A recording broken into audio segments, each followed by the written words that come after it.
So we've heard of laser treatments and we've heard of lipo, but have you heard of laser lipo? That's right, it's a lesser known option out there that can sometimes be done without going under the knife and with less recovery time than traditional liposuction. But does it really work, and how do you know if you're a good candidate? Here to break it down for us is cosmetic surgeon Dr. Cameron Rokhsar. Dr. Rokhsar, thanks so much for coming back on the show. Good morning, Tanya. Thanks for having me. So maybe you can tell us a little bit about this laser lipo. I understand that there are different versions of it, so to speak, right? Yeah, the whole idea can be broken down into two categories. One is laser contouring, and the other one is laser assisted liposuction. Just, to get back in terms of liposuction is a technique where we're able to basically suck fat cells out. In tumescent liposuction, we infiltrate areas that we're working on with a dilute numbing solution, and we go through tiny cannulas and we suck the fat out. The whole idea of laser contouring or laser assisted liposuction is, well, let's try to melt that fat down beforehand through a laser. So what we do is we get a laser cannula and we insert it into the areas we're going to suck the fat out.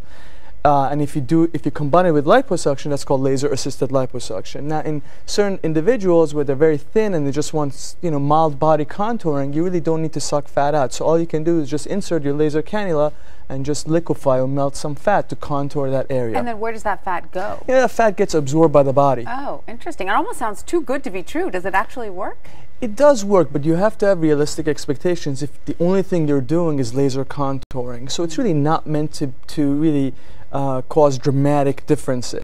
However, when you combine it with true liposuction, meaning that when you suck out that liquefied fat, the results are definitely much more enhanced. So for the laser option, are we talking, when you talk about minor differences, are we talking about supermodels that come in for a tiny tune-up? Well, certainly there are individuals who come in, to get rid of tiny areas, right. and those are ideal candidates for just laser contouring. Now, if you're a little heavier and if you need, there are certain areas of fat that are, diet and exercise resistant, we can use the laser to kind of make the procedure faster, as well as to make the downtime less. Because what the laser offers really several-fold.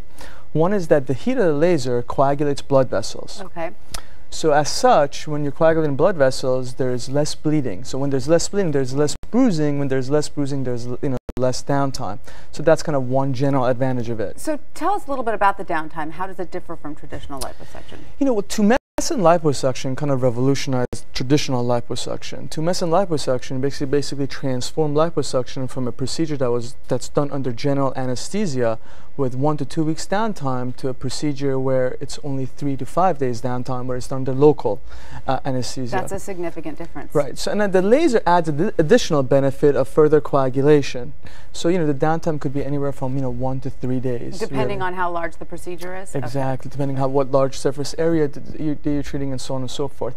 Another advantage to laser liposuction is that the heat of the laser actually is able to contract tissue underneath a little bit. So you get a certain degree of skin tightening that's an additional benefit to traditional liposuction. So if you have a little bit of flabby skin, you might see a little tightening there as well? Exactly. So for example, a very nice area for this procedure happens to be the neck.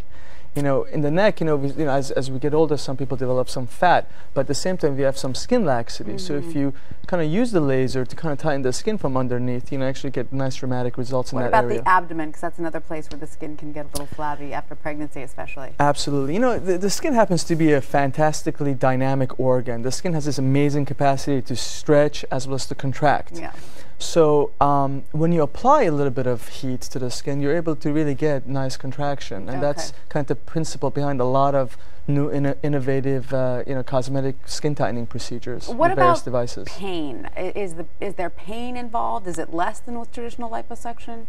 The pain is less, and the reason for that is that you're using smaller cannulas. So with the various devices, I use something called Lipolite, for example. It's a ND-YAG device where you use a very small cannula. So when you're using smaller cannulas, there's certainly less pain. I mean, the whole procedure at this point is really done under local anesthesia.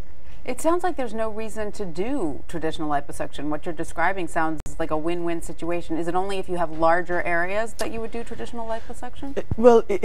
By traditional liposuction, we mean to suction fat out. Right. So I always like to combine for people who need more dramatic results to actually suction fat out in addition to using the laser at first. Okay. And then we get to a different topic of large volume liposuction, which I'm not a proponent of. And there are people that use liposuction as a weight loss type of procedure. I'm not for that, because those are the people who run into trouble, and those are the people who have side effects and potential, things like death and things have been associated with large volume liposuction. So who's a good candidate for liposuction of either variety? A good candidate for liposuction is really somebody who has a healthy lifestyle, who diets and exercises, and who's looking to contour diet and exercise resistant pockets of fat. And in men and women, we have different areas that bother us. Men always complain about love handles genetically. They could be very thin and fit, yet they have love handles. Women, for example, complain of big hips or big thighs. So really, liposuction shouldn't be viewed as a procedure that's meant to be used for weight loss purposes. It really should be viewed as a procedure that's used for body contouring and to change the shape of an individual.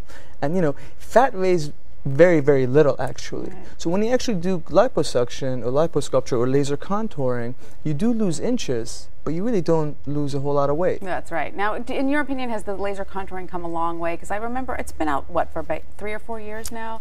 At the beginning, people were saying they didn't really see a big difference. Yeah, it's very operator dependent, and it's also, if you're just going to use the laser, you really have to have the right candidate and have realistic expectations. You're not just going to do laser contouring on somebody who's looking to lose many inches.